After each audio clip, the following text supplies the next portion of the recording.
नमस्कार दोस्तों, हमारे बुजुर्गों ने सही कहा है कि रस्सी की तरह ज़िंदगी तने तने पर हालात हैं।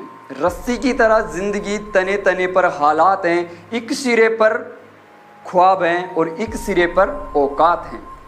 दोस्तों, अगर हम ये सोचें कि हमारे हालात कमज़ोर हैं, मेरे पास वो संसाधन नहीं है जो आजकल इस डिजिटल दुनिया में हैं, या मेरे पास वो संसाधन कम हैं जिनसे मैं आगे बढ़ सकूं। मैं एक कहानी सुनाता हूं आपको। एक युवक होता है करीब 22 या 23 साल का। वो एक गरीब परिवार में पैदा होता है, बहुत ज़्यादा गरीब परिवार में पैदा होता है। हालात बहुत ही कमज़ोर होते हैं उनके। उसकी माँ हमेशा बीमार रहती है। वो 10th या 12th में पढ़ाई करता है। 10th और 12th पास करके और वो आगे ग्रेजुएट कुछ डिग्रियां हासिल करने के लिए सोचता है कि मैं कुछ डिप्लोमा कर लूँ ताकि अच्छी सी जॉब पा सकूँ। पर उसकी परिस्थितियाँ और उसकी गरीबी, इस लाचारी की वजह से वो कुछ कर नहीं पाता है, आगे सक्सेस नहीं हो पाता है, आगे डिग्री कुछ ले नहीं पाता है।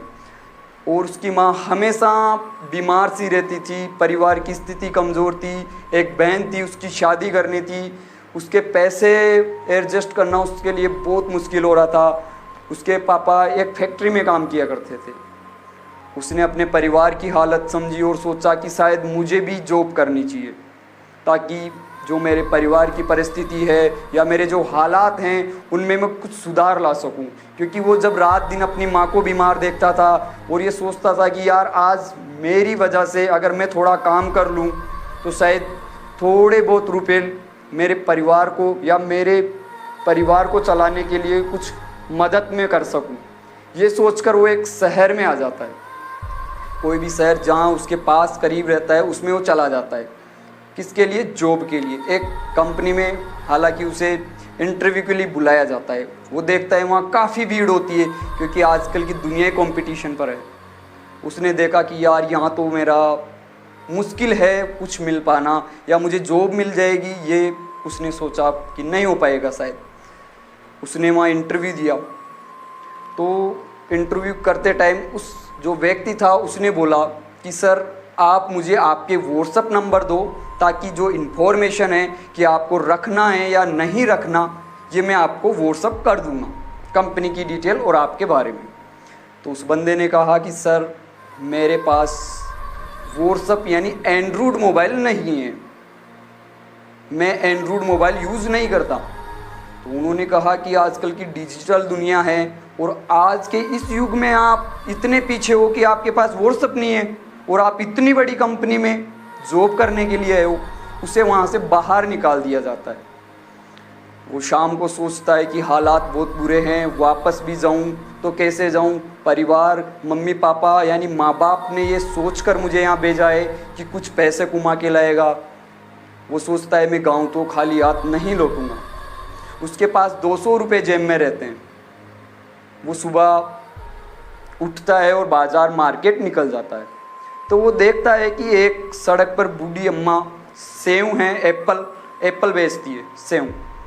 तो वो बूढ़ी अम्मा से पूछता है कि अम्मा आपकी ऐसी कौन सी परिस्थिति है कि आप यहाँ एप्पल बेच रही हो। उसने कहा कि बेटा पेट पालने के लिए या कुछ अपनी स्थिति संभालने के लिए सब कुछ करना पड़ता है। तो उन्होंने कहा कि आप कितना क्या कमा लेते हो, इस तरीके से कितना प्रॉफिट ले लेते हो और आप ये कैसे करते हो। तो उस अम्मा ने कहा मैं सुबह मंडी जाती हूँ, वहाँ से कुछ इकट्ठे फल खरीदती हूँ और यहाँ मार्केट में यहाँ सड़क पर बैठ के सड़क के किनारे में एप्पल बेच देती हूँ। तो उस बंदे ने सोचा कि शायद मुझे भी ऐसा करना चाहिए ताकि मेरे परिवार की हालत अच्छी हो सके। उसकी जेब में 200 रुपये थे। वो सुबह अगले दिन मंडी गया, फल फ्रूट की मंडी में, और वहाँ जाके उसने 200 रुपये के सेव खरीदे।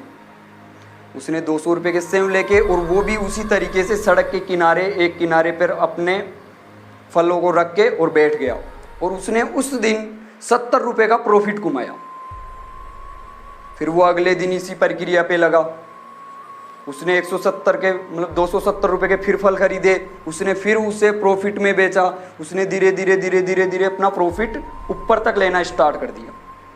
और एक दिन जाके उसने उसी मंडी के अंदर अपनी एप्पल की स्टोर यानी अपना एप्पल का एक पर्सनल उसने दुकान ओपन कर ली। अच्छा हुआ, उसने सोचा कि मेरा बिजनेस बहुत अच्छा चल रहा है। उसने गांव में कॉल किया, अपने माँ बाप को बताया कि मैं ऐसे ऐसे कर रहा हूँ और मेरा ये एप्पल का धंधा यानी मेरे ये फलों का धंधा बहुत अच्छा चल रहा है और मैं इस बिजनेस में शायद कामयाब हो सकता हूँ। उसने एक स्टोर लगाया, 2, 3, 4, उसने कई दुकानों में अपने बिजनेस को फैला दिया और एक दिन जाके वो इतना बड़ा आदमी बन गया उस जरिए से ही कि लोग उसका इंटरव्यू करने आने लगे। कई टीवी रिपोर्टर उन्होंने कहा कि कितनी कमज़ोर स्थिति से ये बच्चा था या ये इंसान था जो इतने ऊपर तक आया है, इस लेवल से शायद लोगों को इससे मोटिवेट मिलेगा, हम इसके बारे में जानकारी लोगों को देते हैं। तो कई टीवी रिपोर्टर आए, उन्होंने उनके बारे में कई सवाल किए। तो एक बंदा था टीवी रिपोर्टर, उसने कहा कि सर आपके बारे में जो ये बातें हुई है मैं आपको ये व्हाट्सअप कर दूंगा, आप मुझे व्हाट्सअप नंबर दे दो। तो वो बंदा मुस्कुराया और उसने सहनशीलता से जवाब दिया कि अगर सर आज मेरे पास व्हाट्सअप या एंड्रॉयड मोबाइल होता तो मैं यहाँ नहीं होता, किसी कंपनी या किसी मालिक के नीचे काम करता, क्योंकि उसके पास व्हाट्सएप नंबर यानी एंड्रॉयड मोबाइल नहीं था। इसीलिए उसने ये धंधा स्टार्ट किया था, यानी ये बिजनेस, इस बिजनेस में मैंने कदम रखा था इसी वजह से। तो अगर आज मेरे पास व्हाट्सएप होता या एंड्रॉयड मोबाइल होता जिससे मैं व्हाट्सएप यूज़ करता तो मैं यहाँ नहीं होता। तो हमसे इस कहानी से ये सीख मिलती है फ्रेंडों या दोस्तों मेरे कि हमें ये ज़रूरी नहीं है कि हमारे पास डिजिटल दुनिया के वो संसाधन हो जो सबके पास है या हर कोई उसे यूज़ कर रहा है, कोई ज़रूरी नहीं है। हमारे कदम किस तरफ आकर्षित होते हैं ये है महत्वपूर्ण। हम किस जरिए से किस मंजिल पर पहुंचते हैं यह महत्वपूर्ण रखता है। आज हम उन संसाधनों को यूज़ न करके भी अगर आगे बढ़ना चाहें तो बढ़ सकते हैं। कई लोग यही कहते हैं कि मेरे पास अगर काश कुछ अलग से अच्छे से कुछ डेवलप मिल जाता तो मैं वो कर दिखाता जो शायद मैंने सपनों में सोचा है।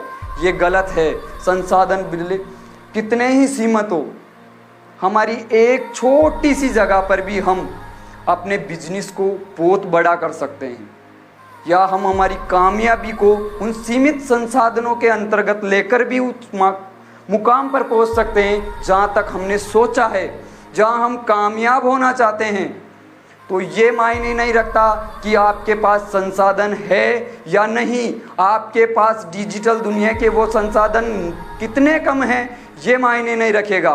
मायना ये रखेगा कि आप में उन सीमित संसाधनों से उस चीज़ को पाने की कितनी योग्यता है, आप में उस जो संसाधन सीमित आपके पास सेव हैं उनसे आप उनका यूज़ करके किस तरीके से अपने आप को अपने सपनों की मंजिल को पार कर सकते हो।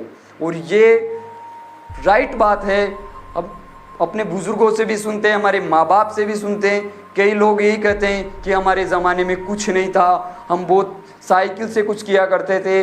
और कई लोगों को देखा होगा आज हमारे बुज़ुर्ग कई भी बहुत ही कम स्थिति से या नॉर्मल से संसाधनों से भी अपनी लाइफ को चेंज कर लेते हैं।